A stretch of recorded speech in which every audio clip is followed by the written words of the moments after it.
अल्लाह के रसूल जब नमाज पढ़ते थे सीने पर हाथ बांधते थे, सबसे पहले दुआए सना पढ़ते थे, अल्लाहुम्मा बाइद बैनी पढ़ते थे, औज़ु बिल्लाह पढ़ते थे, बिस्मिल्लाह पढ़ते थे, सूरह फातिहा पढ़ते थे। आपने ये भी फरमाया बगैर सूरह फातिहा के कोई नमाज नहीं होती। आपने ये भी फरमाया जो सूरह फातिहा न पढ़े फहिया खिदाजुन फहिया खिदाजुन, उसकी नमाज अधूरी है, अधूरी है, अधूरी है, उसकी नमाज पूरी नहीं है, उसकी नमाज पूरी नहीं है। उसके बाद अल्लाह के नबी कोई और सूरत पढ़ते, फिर आप रुकू में जाते और रुकू में जाने के पहले आप रफा यदैन करते, अपने दोनों हाथों को उठाते कंधे तक। रुकू में जब आप जाते आपकी पीठ और आपका सर बिल्कुल बराबर होता और इत्मीनान से आप रुकू करते और अपने दोनों हाथों से अपने घुटने को मजबूती से पकड़ करके आप रुकू करते। रुकू में आपने बहुत सारी दुआएं सिखाई हैं। सबसे मशहूर दुआ है सुभान रब्बियल अज़ीम। ये दुआ कम से कम 3 बार पढ़नी चाहिए, अल्लाह के रसूल पढ़ते थे। रुकू से उठने के बाद आप सीधे खड़े होते, रफा यदैन करते, अपने हाथों को कंधे तक उठाते, समी अल्लाहु लिमन हमीदा कहते, रब्बना वलकल हम्दु हम्दन कसीरन तय्यबन मुबारकन फी पढ़ते आप इत्मीनान से खड़े रहते। उसके बाद आप सजदा करते और सजदे में जाते वक्त पहले अपने हाथों को जमीन पर रखते, फिर अपने घुटने को बाद में रखते। सजदे में कम से कम 7 चीजें जमीन के ऊपर अल्लाह के प्यारे नबी रखते थे। अपनी पेशानी को जमीन पर रखते थे, अपनी नाक को जमीन पर रखते थे, पेशानी और नाक दोनों को एक मानते थे आप।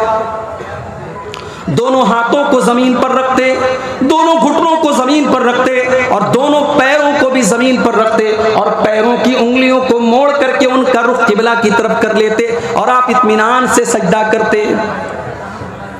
सजदे में आपने केहुनियों को जमीन पर बिछाने से मना किया और आपने फरमाया कुत्ते की तरह अपने हाथों को सजदे में जमीन पर बिछा करके सजदा न करो। मर्द का भी यही तरीका है, औरत का भी यही तरीका है। औरत भी सजदा ऐसे ही करेगी जैसे मर्द करता था। कोई भी सही हदीस ऐसी नहीं कि मर्द का सजदा करने का तरीका अलग और औरत का तरीका अलग है। दोनों का तरीका सेम होगा, दोनों का तरीका एक होगा। सजदे में आप अलग अलग दुआएं पढ़ते थे। सुभान रब्बियल आला भी पढ़ते थे, सुब्बुहुन कुद्दूसुन रब्बुल मलाइकती भी पढ़ते थे और भी दुआएं आप पढ़ते थे कम से कम 3 बार। सजदे से उठने के बाद इत्मीनान से आप बैठ जाते थे। अल्लाहुम्मा ग़फ़िरली वरहमनी वहदिनी वआफ़िनी वरज़ुक़नी, ये दुआ आप पढ़ते थे। फिर दूसरा सजदा करते थे। दूसरा सजदा करने के बाद इत्मीनान से आप बैठे रहते थे और फिर उठ करके आप दूसरी रकात के लिए आप उठते थे और जैसे आपने पहली रकात पढ़ी थी आप दूसरी रकात पढ़ते थे। अगर वो नमाज 3 रकात वाली या 4 रकात वाली होती थी, अल्लाह के प्यारे नबी 2 रकात पढ़ने के बाद अत्तहियात पढ़ते थे। और अत्तहियात में जो हदीस से जो चीजें साबित हैं कि अत्तहियात के शुरू से लेकर के सलाम फेरने तक आप अपनी उंगली को उठाए रहते थे। ये हमारे बहुत सारे भाइयों ने जो तरीका बना लिया है कि अशहदु अल्लाह के ऊपर उठाते हैं और इल्लल्लाह के ऊपर उंगली को नीचे कर देते हैं। माफ कीजिए, ये हदीस से साबित नहीं है। पूरे तशहुद में अत्तहियात आपने जब से शुरू की है, सलाम फेरने के टाइम तक आपकी उंगली ऐसे उठी रहेगी। बीच बीच में आप थोड़ा थोड़ा उंगली को हरकत देंगे। जब दरूद शरीफ पढ़ेंगे तब आप हरकत देंगे, दरूद शरीफ के बाद की दुआएं जब आप पढ़ेंगे तब आप हरकत देंगे। ये हरकत देना भी अल्लाह के रसूल सल्लल्लाहु अलैहि वसल्लम से साबित है।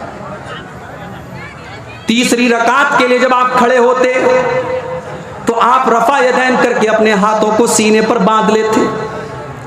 तीसरी और चौथी रकात में आप सूरह फातिहा पढ़ते थे, कभी कभी कोई और सूरत भी पढ़ लेते थे, लेकिन आमतौर से सब सूरह फातिहा पढ़ते थे। और जब आप नमाज के आखिरी तशहुद में बैठते थे तो अपने बाएं पैर को आप दाहिने पैर के नीचे से निकाल के अपनी कमर के बल बैठा करते थे और अत्तहियात पढ़ते थे। अत्तहियात के बाद दरूद शरीफ पढ़ते थे, दरूद शरीफ के बाद आप मुख्तलिफ दुआएं पढ़ते थे। अल्लाहुम्मा इन्नी ज़लमतु नफ्सी वाली दुआ भी पढ़ते थे, अल्लाहुम्मा इन्नी अऊज़ु बिका मिन अज़ाबि जहन्नम वाली दुआ भी आप पढ़ते थे। उसके बाद आप अस्सलामु अलैकुम व रहमतुल्लाह, अस्सलामु अलैकुम व रहमतुल्लाह, दाहिनी और बाएं तरफ आप सलाम पढ़ते। ये है अल्लाह के रसूल की नमाज का तरीका। अब कोई अगर ये कहता है मौलवी साहब आपने तरीका तो बता दिया, लेकिन हम तो उसी तरीके पर नमाज पढ़ेंगे जो बाप दादा से हम देखते चले आए थे। माफ करना मेरे भाई, अल्लाह ताला के आपसे ये नहीं पूछा जाएगा आपके बाप दादा कैसे नमाज पढ़ते थे। अल्लाह ताला के यहाँ ये पूछा जाएगा आपकी नमाज रसूल के तरीके के मुताबिक थी कि नहीं थी। इसलिए कि अल्लाह ने ऐलान कर दिया, लक़द कान लकुम फी रसूलिल्लाहि उस्वतुन हसना। ओ लोगो, जब मैंने अपने रसूल को तुम्हारे लिए नमूना बना करके भेजा है तो तुमने मेरे नबी के तरीके पर नमाज क्यों नहीं पढ़ी। एक सहाबी मस्जिद में आते हैं, 2 रकात नमाज पढ़ते हैं, नमाज पढ़ने के बाद वो अल्लाह के रसूल को आकर के सलाम करते हैं। अल्लाह के प्यारे नबी उनके सलाम का जवाब देते हैं और जवाब देने के बाद अल्लाह के नबी कहते हैं, इरजे फसल्ली फइन्नका लम तुसल्ली, जाओ तुम फिर से नमाज पढ़ो, तुम्हारी नमाज नहीं हुई। सहाबी फिर से आते हैं, फिर से 2 रकात नमाज पढ़ते हैं, फिर आकर के अल्लाह के रसूल को सलाम का जवाब देते हैं। अल्लाह के रसूल सल्लल्लाहु अलैहि वसल्लम सलाम का जवाब देते हैं और कहते हैं, जाओ फिर से नमाज पढ़ो, तुमने नमाज नहीं पढ़ी। जब 3 बार ऐसा हो जाता है, सहाबी अल्लाह के नबी से कहते हैं कि अल्लाह के नबी आप ही बता दीजिए कि नमाज कैसे पढ़ी जाए। अल्लाह के प्यारे नबी अपने सहाबी को समझाते हैं, जब तुम नमाज के लिए खड़े हुआ करो तो इत्मीनान से खड़े हो जाओ, जल्दीबाजी में नमाज न पढ़ो, इत्मीनान से नमाज पढ़ो, सूरह फातिहा पढ़ो, कोई सूरत पढ़ो, फिर इत्मीनान से रुकू करो, फिर इत्मीनान से रुकू के बाद खड़े हो जाओ। तुम्हारी नमाज में सुकून होना चाहिए, इत्मीनान होना चाहिए। जल्दबाजी वाली नमाज अगर तुमने पढ़ी तो तुम्हारी नमाज अल्लाह ताला क्या मानी नहीं जाएगी।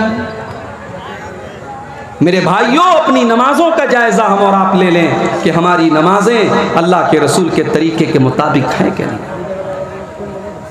और आगे बढ़ो, ये तो नमाज का मामला हो गया। शेरशाह वादियों का इलाका है, बहुत बड़ी आबादी है आपकी इस पूरे सीमांचल के एरिया में। शादियां आप कर रहे हैं, बारात भी लेकर के जा रहे हैं, शादी के अंदर जहेज की डिमांड भी हो रही है, लाखों लाखों रुपए जहेज लिया जा रहा है। और बड़े फख्र के साथ हम ये भी कहते हैं कि पूरी शेरशाह वादी कौम अहले हदीस है, हम कुरान और हदीस के मानने वाले हैं, हमारी पूरी कौम अहले हदीस है। मेरे प्यारे भाइयों, अहले हदीस होने का दावा करना ये अलग बात है और उस पर अमल करके दिखाना ये अलग बात है। अगर हम अपने आप को अहले हदीस मानते हैं और कुरान और हदीस पर चलने वाला अपने आप को कहते हैं, तो फिर कुरान की ये आयत हम शादी ब्याह में क्यों नहीं पढ़ते और कुरान की इस आयत को अपने शादी ब्याह पर क्यों फिट नहीं करते। लक़द काना लकुम फी रसूलिल्लाहि उस्वतुन हसना। ओ लोगो, मेरा नबी तुम्हारे लिए नमूना है, मेरा नबी नमाज में भी तुम्हारे लिए नमूना है, मेरा नबी शादी ब्याह में भी तुम्हारे लिए नमूना है। हर साल जहेज के ऊपर तकरीरें हो रही मगर कोई फर्क नहीं हो रहा है।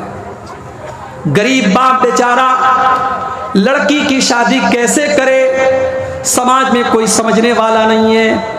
या तो वो लोगों के सामने भीख मांगे और अपनी बेटी के जहेज का इंतजाम करे, या वो बेचारा सब्र करे और इस उम्मीद में लगा रहे कि मेरे पास पैसे का इंतजाम हो जाए तो मैं अपनी लड़की की शादी करूंगा।